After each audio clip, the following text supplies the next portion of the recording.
Hello, welcome to this week's really big podcast featuring me, Seb Gran, and... Me, Ollie Johnson, and may I say you sounded very depressed in that intro. Maybe it's just the fact that I remember that we've got 15 more minutes of this dribble coming up. Oh god, yeah. Yeah, me talking about rubbish, you also talking about rubbish. We've got to share the bollocks between us. Ugh. Sounds like a Bush Tucker trial. Yes. Bush took a trial. Yeah, Nadine Dorris, eat your heart out, literally. Let's have some odd news of the week. Some very odd things happen in the world, as you know, and I exist to explore them. Have you heard that a man gave some cocaine to trick-or-treaters? What? Yeah, apparently he reached into the wrong pocket and pulled out some cocaine and gave it to the trick-or-treaters. Did he not look at what was in his hand? Well, he's probably in a rush, you know, like, oh, I've got no time for this, you're wasting valuable seconds of my time.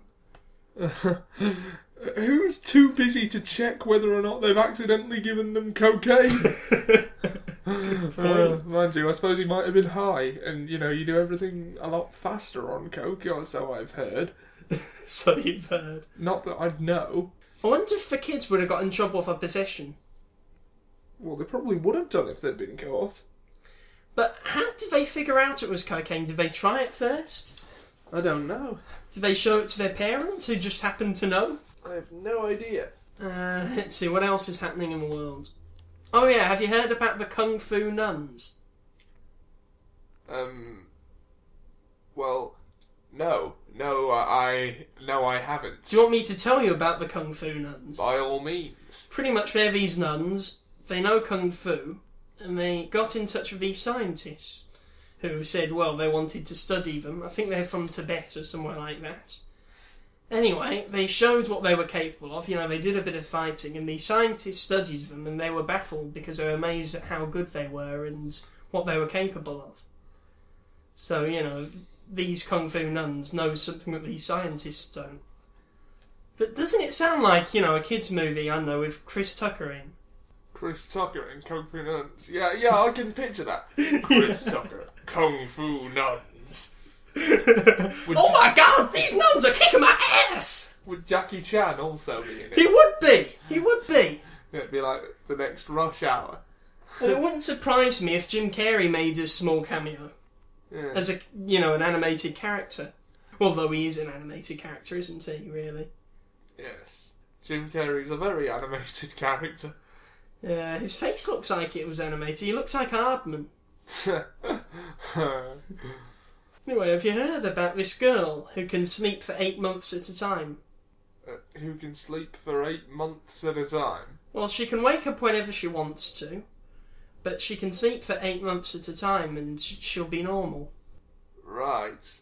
That's gotta be weird. Like, what if you accidentally oversleep? Oh my god, I gotta get up for school. Today's, today's the school play. That was 9 months ago. You've missed out on a crucial part of your education. Yeah, that's a good point. I wonder you missed your SATs. what qualifications would this woman have? I don't know. I mean, how does she know she can sleep for 8 months at a time? Has she done it? Apparently she's got a really great body clock. Right. So, when you say that, you say she can wake up when she wants? When she wants. So she can sort of program how long she stays asleep for? Pretty much. Anyway, want to hear some more odd news? Yeah, why not? Have you heard that they sent a burger into space? What, did the astronauts order a takeaway, or...? Anyway, this burger fell, and it was the fastest food ever recorded. And it was the first burger to break the sound barrier. I've heard of fast food, but that is ridiculous. But this was a supersonic burger. Is that some kind of marketing ploy? But I mean, you know, there were probably some burgers on Concorde, but this was the only free-falling supersonic burger. I'm hardly surprised. In fact, do you know what I think they should do? What? I think they should send up 2 balloons, one with a burger, one with Felix Baumgartner in. They should both explode at the same altitude, and he should skydive, and he should grab the burger, eat it while he's breaking the sound barrier, and he'd be the first supersonic man to eat a burger while breaking the sound barrier in a freefall. I love how specific these first person to do this things can be. Anyway, Ollie, you were telling me about your very strange views on sex education the other day. Former views. Yeah, you say that as if I still hold them. I, like most people, went to school. You wouldn't know it, would you? Just listen to him. You're one to talk. We went to the same school, I'll remind you. Yes. Like my... I graduated from school and I'm talking about kung fu nuns and sending burgers into space. But, like many people who went to school, I talked to people of a similar age. And, well, obviously the subject of sex came up because it does for kids and they find it hilarious. And, well, apart from the usual, being convinced that vaginas have teeth and... What? What, like the Sarlacc pit from Return of the Jedi? Not unlike that, actually. What, do you think the little mouth came out like... No, I just thought they had, teeth like a shark's. When the vagina bites from the crotch, dear, and the penis goes away. What song is that? Back the knife. This was when I was about, 6, well, probably a bit older than that, about 10, maybe. One of the two. Well, no, not as old as that, but you know what I mean. Anyway, obviously, kids having a laugh, they told me vaginas had teeth, and me being the gullible sod that I was, I believed them. I wonder if there were, among, the little girls, they were spreading rumours that penises had wings. That seems a bit less organic, but to the situation, I mean. But, I mean, to be fair, I should have known better because I have a sister. What do you mean by that? Well, I have a sister, and at some point, well, I'm not sure where this is going. I'll figure it. My mum probably would have explained to me that don't parents normally explain to their kids why girls don't have willies or something? Where do you think babies came from? Well, there are multiple answers to that question, depending on how old I was when I had the opinion. Alright, what's your earliest opinion? My earliest opinion was that when someone got married, they filled out a form and then went and bought a baby at the hospital. What, but where did the babies themselves come from? I never questioned it. I thought they were coming off some sort of assembly line for all I cared. What, you thought we were robots? Sort of. I mean, But who would have built... Wait, think about it this way. Who would have built the first baby? I don't know. As I say, I never questioned it as a kid. What, do you think we were that clone, like in Attack of the Clones? Well, not far off. I did question why some babies were made disabled. I assumed my mum must have dropped me on the way back from the hospital or something. I don't know, you were on special offer at the time, like Whoops at Asda. Damaged goods and, put a small label on discount 30p. She was too cheap to buy a proper baby, so she got you. Yeah. This is sounding terrible. I sound like an awful man. Sound like? I know. Well, that's not the worst of the things I used to think when I was a kid. I never particularly liked clowns. I was never scared of them, I just never particularly liked them. Well, who does really? They're anti-comedy. Yeah, I know. But I thought they were born like that. What? Yeah, I thought they were a different species, and that they were born looking like, in the clown makeup, and I thought that was their natural thing. So you thought that they were an ethnicity? Yeah, I'd only ever seen a clown at a distance at the time. Again, I will just stress for the purposes of the listeners that this was all when I was very little. I should hope so. I don't still harbour... The clown supremacy movement. Clown power! Clown power! So you thought they were sort of like albinos? Well, yeah, sort of. Except, not as much makeup on albinos. Yeah. But what, did you think that clowns, have the career as a clown? Didn't you think there were any clown lawyers or, I don't know, clown shopkeepers or clown astronauts? Well, no, the thought never occurred. So you thought that they just felt obligated to take up this career choice? Well, I thought it was the only thing that was available to them. I thought that was what they were for. Like, no other companies would hire them. Like, it was a really mean-spirited, segregated world. Yeah. I thought clowns were a species and, I don't know, circuses was just the only avenue of employment available to them. I only ever went to a circus once, and when my mum told me they were going to shoot a man with a cannon, I thought it was an execution. I didn't realise it was going to be, a human cannonball. For the amusement of the overlords. Yeah. But why did you think there were public executions? As a child, I didn't question an awful lot. You lived in an evil, authoritarian, dystopian world as a child. You lived in a world where the role of Prime Minister was hereditary, where people were forced to work, but given accommodation like slaves. Clowns were segregated from the rest of us. People were executed at the circus for people's amusement. What was this childhood you experienced? I only thought it was an execution for a brief while before they actually loaded him into a cannon and fired him.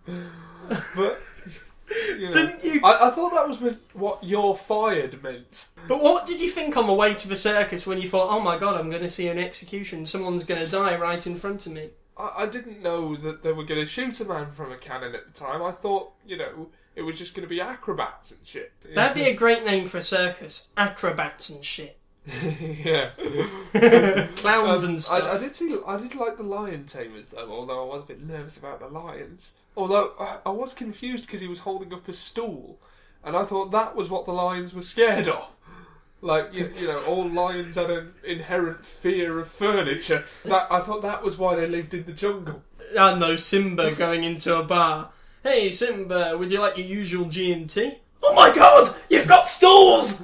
But although I was a bit nervous that there were, loose lions in the tent. But I was thankful because I was quite a way back in the crowd, and I was thankful for the fact that there were many, many people between myself and the lions. Oh my god, so you saw them as meat shields? Pretty much, yeah.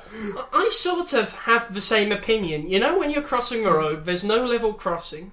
Yeah. You always cross with other people. You cross to the side of them.